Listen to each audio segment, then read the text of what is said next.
16 বছরের কম বয়সী শিশুদের জন্য সামাজিক যোগাযোগ মাধ্যম ব্যবহারে নিষেধাজ্ঞা আরোপ করেছে অস্ট্রেলিয়া। আর আগামী 12 মাসের মধ্যে এই নিষেধাজ্ঞা বাস্তবায়নে ব্যর্থ হলে প্রযুক্তি কোম্পানিগুলোকে সর্বোচ্চ 5 কোটি অস্ট্রেলিয়ান ডলার পর্যন্ত জরিমানা করা হতে পারে। গত বৃহস্পতিবার দেশটির সিনেটে 34-19 ভোটে বিলটি পাস হয়। তারপর দেশটির সংসদেও এ সংক্রান্ত আইন অনুমোদন করা হয়েছে, যেটিকে বলা হচ্ছে পৃথিবীর কঠোরতম আইন। শিশুদের সামাজিক যোগাযোগ মাধ্যম ব্যবহারে নিষেধাজ্ঞা দেওয়ার প্রচেষ্টা এবারই প্রথম নয়। গত বছর ফ্রান্সেও 15 বছরের কম বয়সীদের জন্য বাবা মার অনুমতি ছাড়া সামাজিক যোগাযোগ মাধ্যম ব্যবহার নিষিদ্ধ করার আইন প্রণয়ন করেছে। আর যুক্তরাষ্ট্রের উটা অঙ্গরাজ্যে অস্ট্রেলিয়ার মতো আইন জারি করা হলেও পরবর্তীতে তা বাতিল হয়।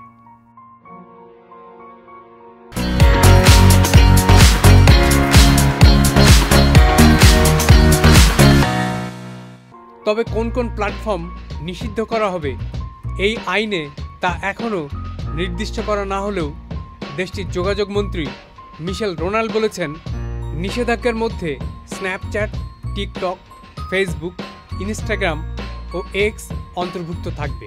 আর ইউটিউবের মতো প্ল্যাটফর্ম অ্যাকাউন্ট ছাড়াই যেসব সাইটে প্রবেশ করা যায় তা নিষিদ্ধ হবে না। এই নিষেধাজ্ঞা কার্যকর করতে বয়স যাচাই করার প্রক্রিয়ায় বায়োমেট্রিক্স বা পরিচয়পত্রের তথ্যের উপর নির্ভর করা হতে পারে। তবে অস্ট্রেলিয়া সরকার বলছে, সামাজিক যোগাযোগ মাধ্যম প্ল্যাটফর্মগুলোর উপরই এই বয়স যাচাই প্রক্রিয়ার দায়িত্ব থাকবে। অবশ্য ডিজিটাল গবেষকরা বলছেন, এটি কার্যকর করা যাবে এমন কোনো নিশ্চয়তা নেই, কারণ ভিপিএনের মতো টুল ব্যবহার করে সহজেই এই নিয়মাবলী এড়ানো যেতে পারে। তবে এটি শিশুদেরকে কম নিয়ন্ত্রিত ইন্টারনেটের দিকে ঠেলে দিতে পারে বলে সতর্ক করেছেন তারা। তবে নতুন আইনে নিয়ম ভঙ্গকারী শিশুদের জন্য কোনো শাস্তির বিধান নেই।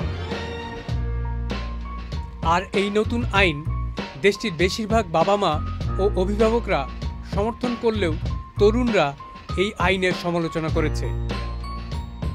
অন্যদিকে এই সিদ্ধান্তের সমালোচনা করেছে গুগল, স্ন্যাপ, টিকটক, এক্স এবং ফেসবুকের মূল প্রতিষ্ঠান মেটা সহ বিভিন্ন প্রযুক্তি কোম্পানি। এখন প্রশ্ন হলো, আমাদের দেশেও এমন পদক্ষেপ গ্রহণ করা উচিত কিনা? Saiduzzaman Dipu, channel I.